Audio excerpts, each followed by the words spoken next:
Oh, and here's a dragon that I killed about 6 months ago in real time. Oh wow, okay, it's just gonna stay there. Okay, so before we get started on any of the criticisms that I'm going to propose in this video, I just want to say that Skyrim is my favourite game of literally all time. Now, be that as it's may, no game is perfect, and in this video I want to cover some of the things that I think that Skyrim could have done better with, or got wrong entirely, which is to say that this video is either going to muster a lot of hate or a lot of agreements from fellow Skyrim players. But without further ado, let's see what people think about my videos. Let's go.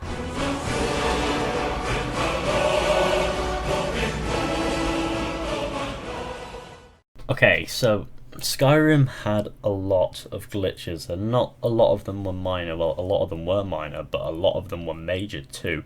So by that I mean a lot of them were game breaking, they caused errors in quests, quests were therefore incompletable and therefore unplayable to progress. Sometimes they stopped quest lines. One would be the Dragonborn DLC, where if you read the Black Book prematurely when you first see the one with Freya in Mirarch's temple, it will just have you sitting there looking at Mirarch, and if you load the game back to before that happens, it will be broken and you'll have to start a new game just to do that one thing, which is, you know, that fucking sucks. So there are a lot of game breaking glitches that are just there, a lot of them, and they're not necessarily what would cause me to hate anything, don't get me wrong, but there are a lot of minor glitches as well, as stated by the following reoccurring glitch that I am currently experiencing. Okay, mate. You know, this is no shush. This is normal. 110%. He's using magic or some shit like that. It's a really good magica usage there, Rune. Can you teach me how to levitate and sleep at the same time, please? Can you tell me how to do this? Cause this isn't. Okay, mate. You keep doing that. Okay. Okay. Is everyone in Skyrim now doing this semi-levitation thing? Like, I believe you're semi-impaled on the handle of your chair. Yeah, it's gone into your side. You might want to get a, I don't know, maybe a healer to look at that, Sid. Like, shut up, Sid! I'm trying to talk. It's a nice crown, but, mate, your seat's there. How are you using it? You're sitting on the side like your own lapdog. Like, you know, please, just, why is this a thing? What? Please, Sid, please. There are also other glitches that allow me, and other people for sure, to exploit the leveling system in the game, which, you know, isn't great, to be perfectly honest with you. Oh wow, my Skyrim is absolute. This is more satisfying than the regular kills. This is one really bad way to level up. How many times do I have to fork her to, you know?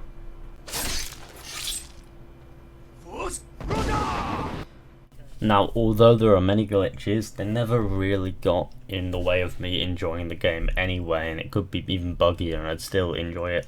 However, I have to understand that a lot of these glitches could be mod inflicted, so therefore they could be caused by mods, which makes them sort of unfair to use against the game itself, and for that reason I honestly don't think that they matter that much, but to reduce the glitches in future games, that'll be a really good idea, to be honest with you.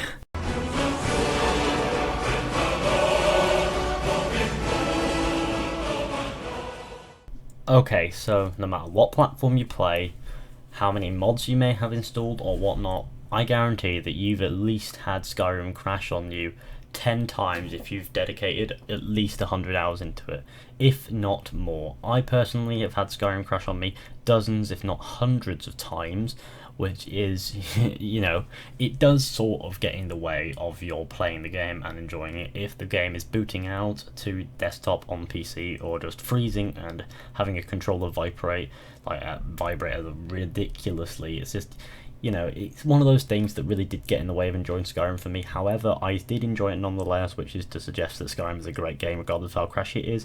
But at some point, Skyrim is going to crash on everyone, and Skyrim is a ridiculously crashy game, and for that reason it sort of gets in the way, and it definitely needs to be focused on in future sort of games Elder Scrolls games specifically, because it's all about that immersion, and when the game crashes on you, that immersion is fucked. So to be honest with you, that's one of the major points in this video, is the fact that crashing really needs to be addressed. Like, I could assemble like a crash montage and take up to 20 minutes of your time, but I'm not going to be doing that because I'm a nice person inside.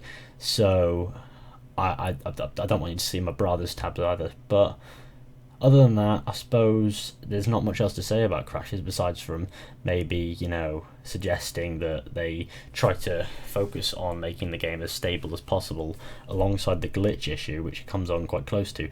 But everyone gets these crashes, and usually they're caused by mods, but regardless of whether or not you have mods installed, you will see a crash at some point, and that's inevitable.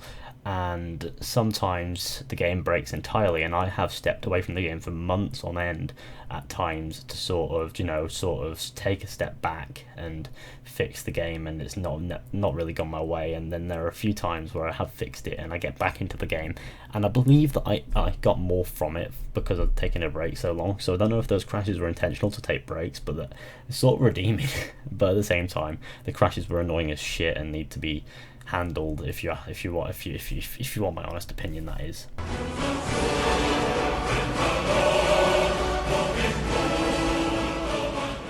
Another major issue with the game that I found was that a lot of it lacked depth. Like, a lot of it was quite in depth. The lore is definitely in depth in the franchise and the game itself. However, some quest lines and missions, for example the Civil War, really lacked depth itself. So you'd get a little bit of info on what you were doing, where you were going, etc. You'd learn a little bit, but you didn't have major sieges on every city. There was like two major sieges for each side that you chose, and that they intended to do more, as far as I'm aware.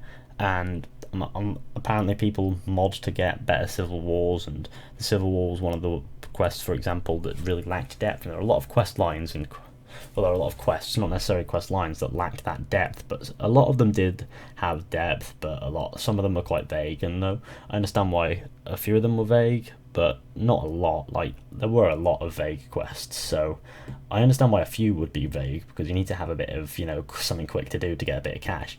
But there were so many that could have been so much more in depth but weren't. So although I understand what time is, and the people do die after 1,000 years, no, after 100 years, but 1,000 years if it would probably take. But I'm just saying that a lot of quests could have been a bit deeper. They even suggested in their special edition trailer that they needed more Civil War battles.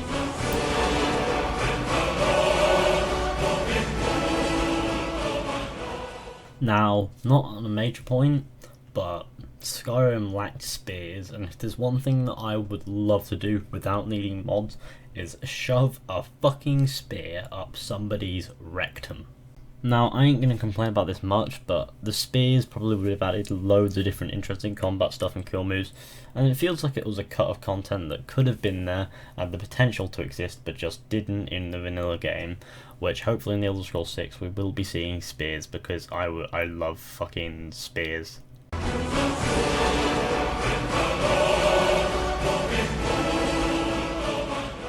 Now, if there's one thing people who are veterans of the Elder Scrolls franchise criticise about Skyrim, it's its consistent use of hand-holding, for example quest markers, and basically telling you exactly how to do things, taking away any of the challenging puzzle of the era, or trying to find things out, or trying to Google things. And it's just, you know, it takes away the searching and Googling and all the fun from doing that, and it takes you right to your objective all the time, unless you're collecting stuff, and then it's pretty easy to find the stuff that you're sent to collect anyway.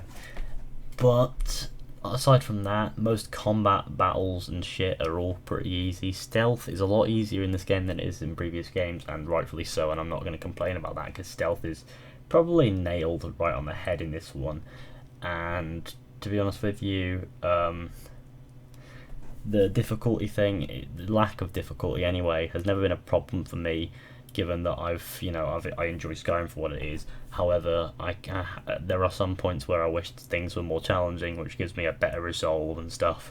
For example, there are some points where I think, come on, does it really have to be this easy? Like, it can't be, and sometimes you can get things done, missions like the last mission in a quest line done, sometimes in like 10-15 minutes, when really you'd expect to take half an hour to an hour if it's that major. So overall, I do think that Skyrim does do plenty, if not too much hand-holding, what with quest markers and pretty much easy fights, besides from Karstag and the Ebony Warrior, but besides from them, the fights are pretty damn easy.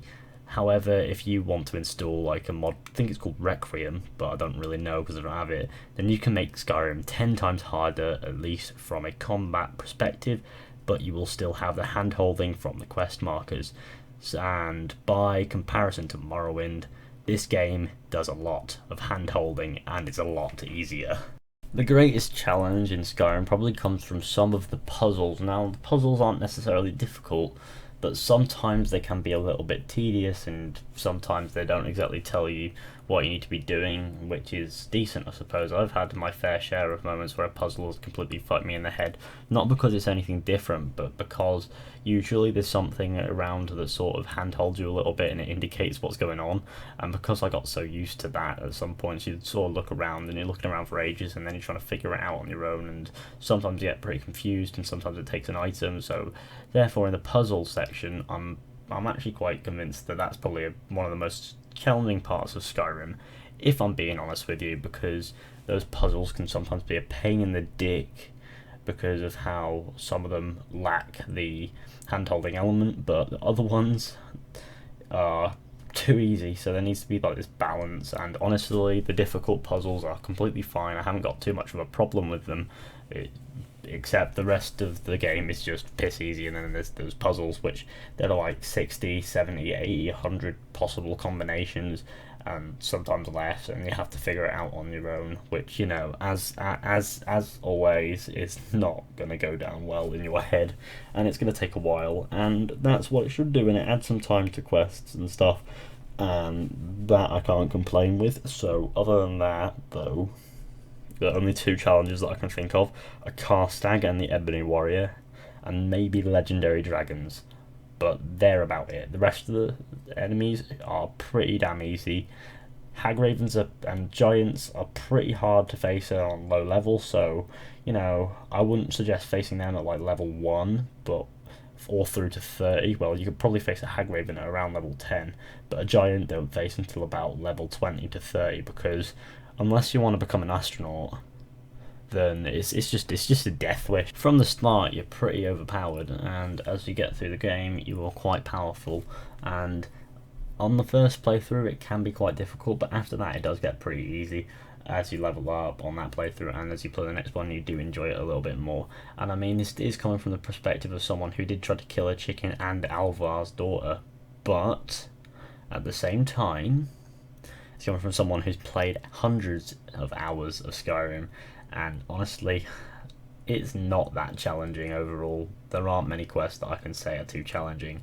I mean, if you accidentally get pushed off a cliff and die, that's another story, but there are some challenges, mostly revolving around crashes actually. But on a serious note, Skyrim lacked too much challenge and brought the game down a little bit, but it didn't really bring it down for me. It's just a point I thought I would bring up because it's a major point that a lot of people tend to complain about, especially the hardened Elder Scrolls fans who are like 95 years old, or no, they've been around for like decades and they've been playing the games, and by comparison to Morrowind, yeah, I can understand that this game lacks challenge, and Oblivion also lacks challenge, so it's not anything new per se.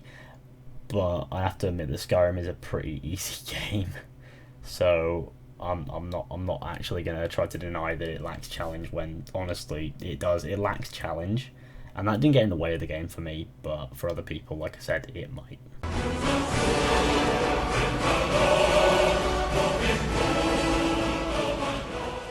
Now, this point isn't necessarily going to be about NPCs as a whole, but just interaction with NPCs. Sorry, I hit my mic. But these interactions with NPCs are very sort of mundane. They never really act, and when they're trying to be excited about something, they're just stood there in their natural stance, not jumping or anything exciting. And I've noticed that NPCs seem to talk as if they're like reading a cue card behind your shoulder, as well as talking as if they're in some form of Shakespearean play. minus the excessive posh English, not English, fucking Welsh English, English Welsh, some fucking Shakespearean language. So, in other words, the NPCs' voices they're decent voices, but they don't have any real character to them, and they all sound like they're reading from cue cards that are put up behind your shoulder, and they are all characters casted and acting in the Shakespearean play. Now, this didn't really break immersion for me, but I can understand why for some people it will break immersion. So, for that reason, I think that NPCs need to be improved on the Elder Scrolls 6. They need to show more emotion, show more animation and stuff like that, which probably can be improved by mods, but we've all seen how that goes. Also, another thing I would like to mention is that the characters' movements are very clunky. Like, the NPCs move in a very clunky way, not really that realistic per se. I'm not really going for the realistic feel overall, but I just wanted to make note that the NPCs don't really move in a believable way sometimes, and they're very blocky is the word of putting it. Very, very stocky, very blocky. Very, very clunky, but not at the same time. They're not clunky per se, that's probably not the right word. The word I'm looking for is probably blocky, like I said before. They won't move in a very blocky fashion. They just seem as if they're slow, and they don't really seem that flexible, and they really seem quite bulky for people.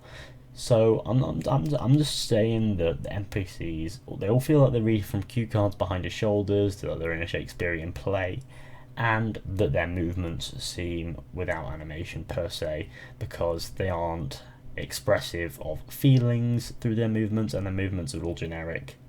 And that's probably because it's an RPG, and I understand that, but they could at least, go for a more sort of thin feel. But to be honest with you, although I don't necessarily like the whole blocky NPCs feel, if they had a few animations and didn't really get rid of the blocky shape per se, I think I could get on with it, to be honest with you, a little bit more anyway. But I've always found that the voice acting needs to be a bit more expressive, and there need to be certain animations to go with certain emotions, actually look a bit more believable. So the NPCs need to be a bit more believable in the Elder Scrolls 6 is basically what I'm saying, and in future Bethesda RPGs as well.